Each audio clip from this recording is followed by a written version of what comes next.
Hello everyone, and welcome to the Research Seminar course. I am your instructor for the semester, Dr. Simpson, and it's nice to either see you again or meet you, virtually see you, I suppose. You're seeing me.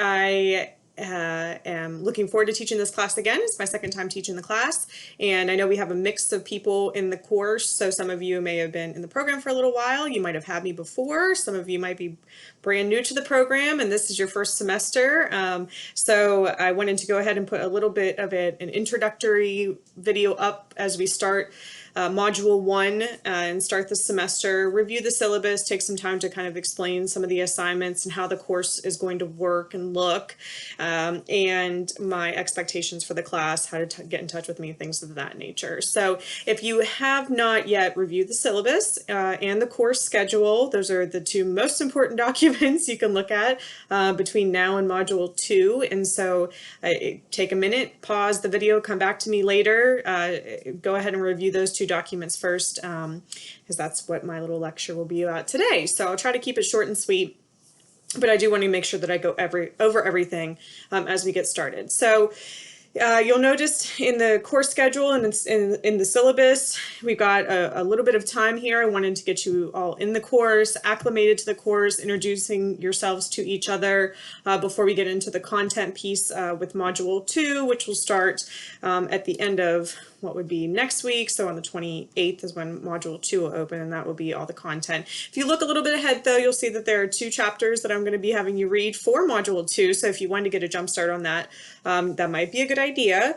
And hopefully everybody has been able to access the research textbook.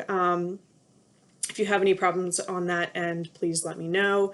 So we have just the research text, and then I'll be opening up course module every single week. That's kind of how the structure of the class will go. Every week you can expect some type of assignment that will be due from you, whether it be a discussion post or one of the homework / quizzes, or maybe one of the drafts of your final project. There will be something due every single week in this class, so just make sure to be utilizing whatever calendar system you might use to get your things scheduled and laid out for the semester. So how do you reach me? How do you contact me? If you look at the course syllabus, I've got my contact information on there. Email is the best way. You know, if for some reason you have my cell phone number and need to contact me via cell phone, you know, you can. I always say email first. Try it a couple times. I typically respond to emails pretty quickly, you'll find, if our turnaround time technically is 24 hours. So if you hear back from me immediately, fantastic. You managed to catch me at a moment when I'm either looking at my phone or looking at my computer. But if you don't hear back from me immediately, please do just kind of give that 24-hour period for me to respond to you. Weekends, of course, you know, are a little bit different. I try to connect with family, typically friends, but now, you know, kind of distance each other or distance ourselves from friends. But so weekends, the turnaround time for me responding might be a little bit longer. So just be aware of that. Office hours, you know, even when I was in my office, people didn't readily come and visit me in my office because we are an online program, so not everybody was around and available to do that. But I decided to go ahead and use a different kind of office hour schedule this semester. So from 10 to 1 on Wednesdays, I will be available on Zoom. I will post a recurring link for that for you to utilize. You can pop in. I'm going to have like a waiting room there. So, you know, if you're kind of hanging out, I'll try to use the chat function to tell you I see you, but I'm working with somebody else at that moment. You can also use the Calendly, I guess is what it's called. I've never used this before, but I want to make sure to start really using my Microsoft Outlook calendar for this semester to try to keep things straight. So you can request a meeting with me as well. If the Wednesday 10 to 1 time frame doesn't really work for you. I try to be accommodating. I know everybody's in different time zones and people work and have, you know, full-time employment going on, and I've got 2 small kids, so my schedule's a little bit erratic depending on the day and the time. So if you need to meet with me in the evenings, I'm always free to try to arrange that and try to work out a time that works for both you as a student and me as the instructor. So this class can be a little bit intimidating, okay? I totally get that.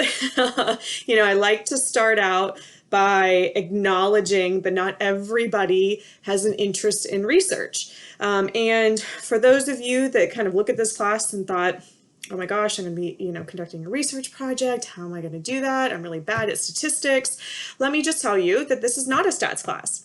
This is not a statistics 101. This is not an advanced, research graduate level course in that I will be expecting you to use specific like SPSS or different analysis programs. You're not going to be inputting data anywhere. You're not going to be doing any kind of mathematical equations. That's not the intent of this class. This class, if you'll kind of again notice and have read in the syllabus, it's both focused on research and program evaluation.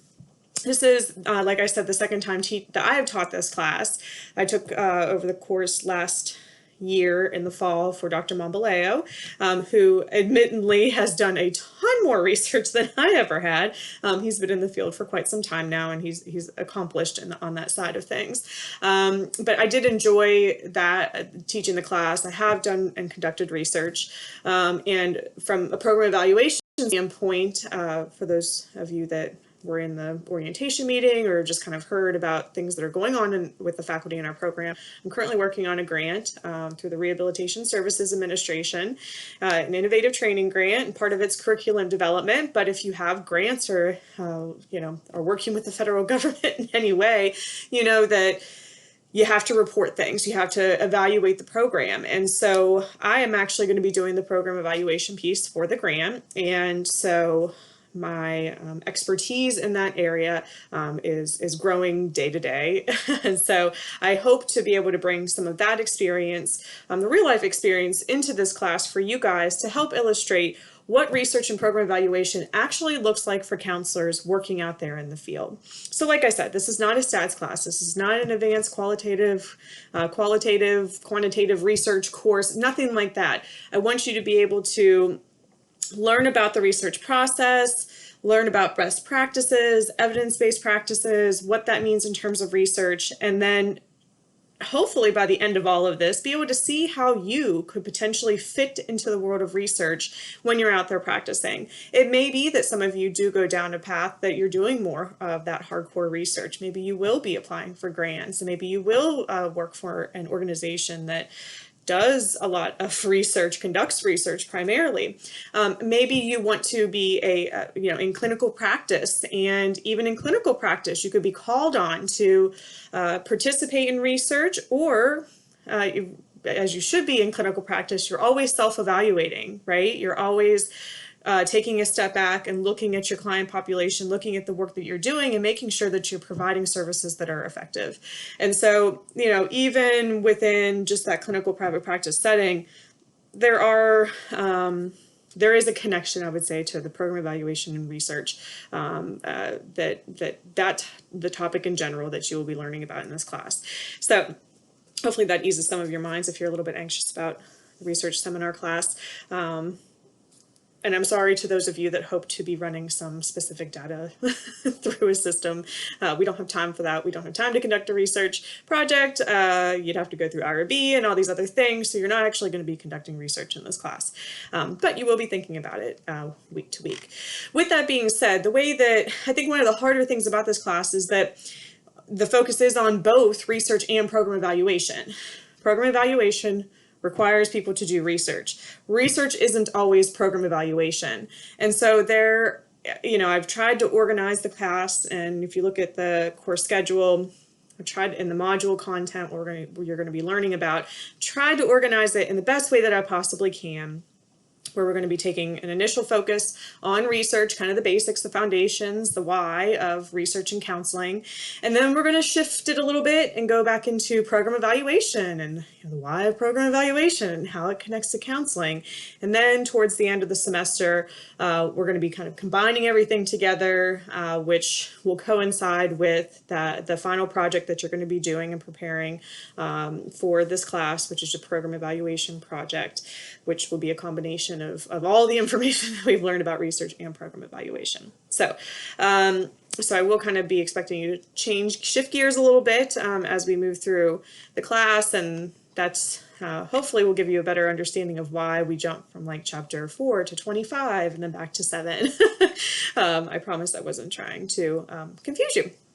So the two texts that I have listed in the syllabus and in the course, make sure to get those. If you have not gotten the 7th edition of the APA manual, make sure to do that.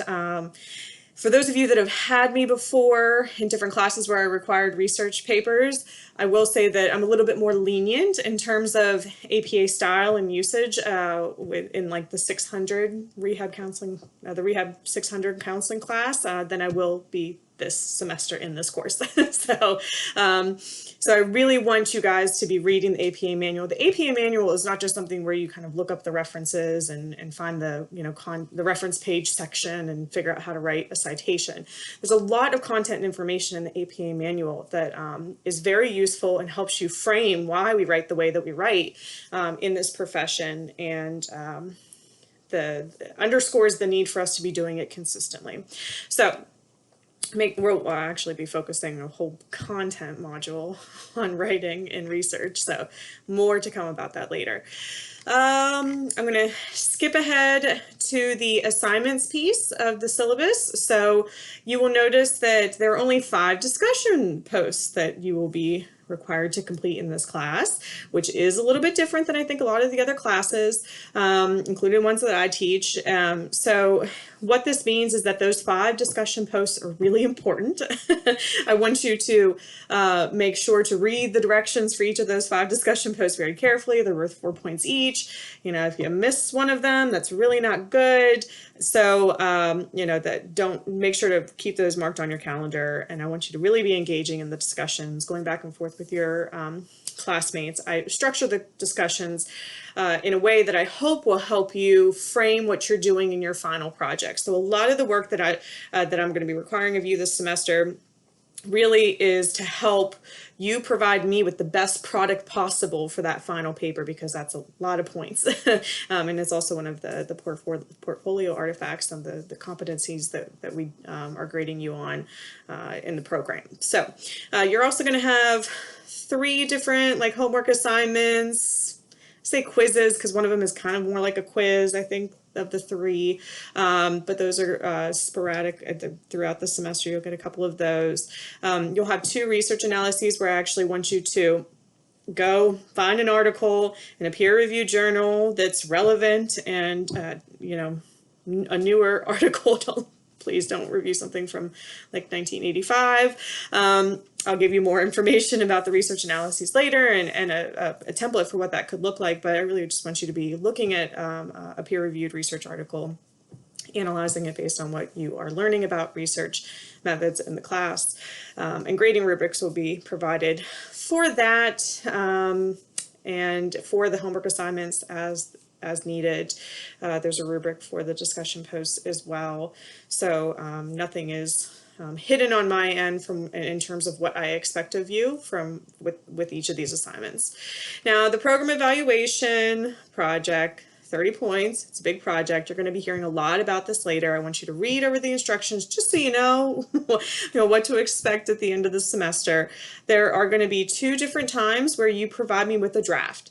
So at first, you'll provide me with a draft of what I'm calling your needs assessment. And we'll learn more about what that looks like later on. But you're going to be providing me with a draft of your needs assessment. You're also going to be reviewing each other's papers. So I included a peer review of the needs assessment within that piece of the assignment. And then a little bit later in the semester, you're going to be providing me with the second part of it, all as a draft again.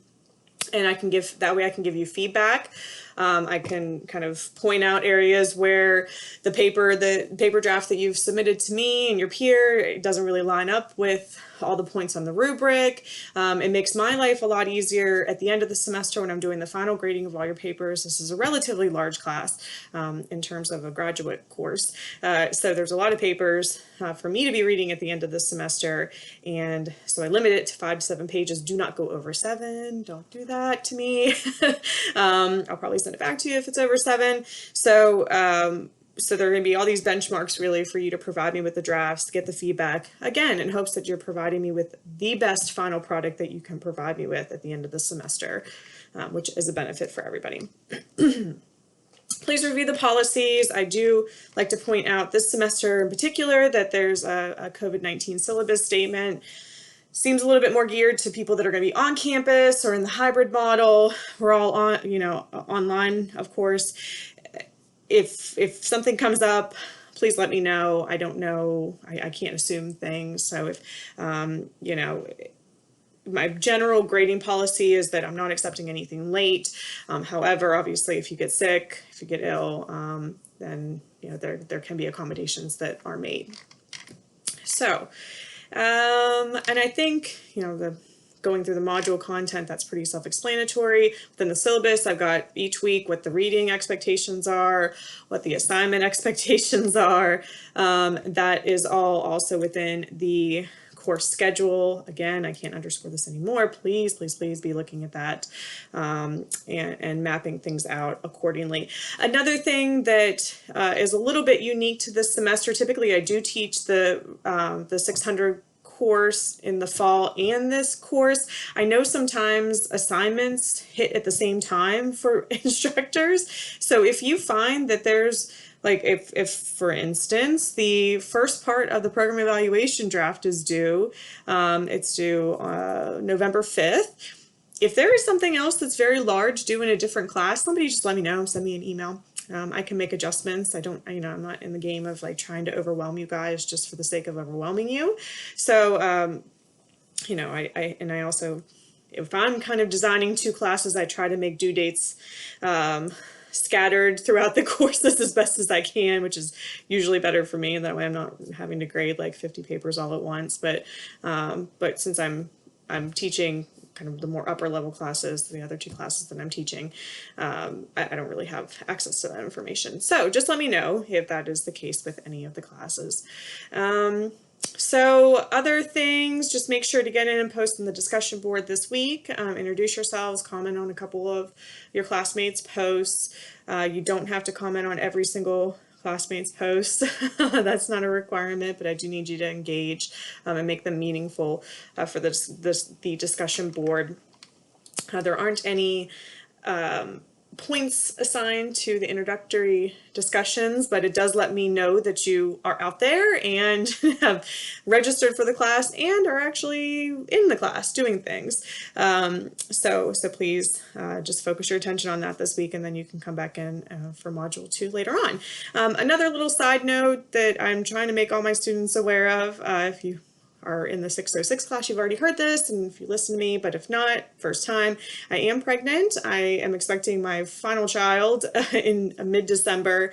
I am letting you guys know that because things happen and things occur, and so I don't want to, if Dr. Mumbaleo has to pop in for some reason unexpectedly, that you're not caught completely off guard. But if everything goes as it has been and progresses as I hope it would, really there's no effect on this class because the due date's after our course is done. So I should be able to get all the final papers graded and back to you, grades entered and everything before baby comes. So with that being said, I will leave you guys to the class. Take a look around. If you have any questions, please let me know. I do have a discussion board that is specific for questions for me. If you have a question that's related to the syllabus or anything, that's a good place to post it. So, if somebody else has a similar question, it's all right there for people to look at. So with that, I'll leave you guys to it, and I'll see you all likely next week. With this class, I don't always do a weekly lecture. It just depends on the topic. Sometimes I'll pop in and mention a couple things. Sometimes you'll just have the content. So it just depends, but I believe it is on my to-do list to be providing you with a little bit of a video lecture next week too. So, and I look forward to talking with you all in the discussion board.